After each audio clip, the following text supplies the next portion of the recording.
রাত 12:30টার সময় আমি আর সায়ন যাচ্ছিলাম বুবাইকে আনতে, কারণ বুবাইরা গেছিল তারকেশ্বর। অনেকক্ষণ ধরেই কিন্তু ওয়েট করছিলাম, এরকম করতে করতে রাত্রির 1টার পরে কিন্তু বুবাইরা ফাইনালি চলে এলো। আর ওদেরকে দেখে না খুবই খারাপ লাগছিল, কারণ টানা একটা রাত একটা দিন কিন্তু ওরা পুরো হেঁটেছে। আর হাঁটার পর ওদের অবস্থাটা দেখতেই পাচ্ছ যে কতটা খারাপ, পাও ফেলতে পারছে না মাটিতে। আর এখানে যে একটা দাদা ছিল, ওই দাদাটার কিন্তু জামা ছিঁড়ে গেছিলো হাঁটতে হাঁটতে, আর বুবাইয়েরও কিন্তু সেম অবস্থা হয়েছিল।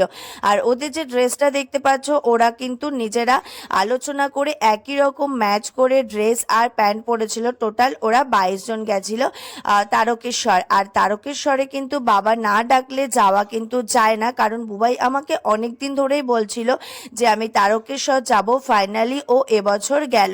আমি ভাবি যে ভগবানের কাছে যা মনস্কামনা নিয়ে গেছিল সেটা যেন ওর পূর্ণ হয়।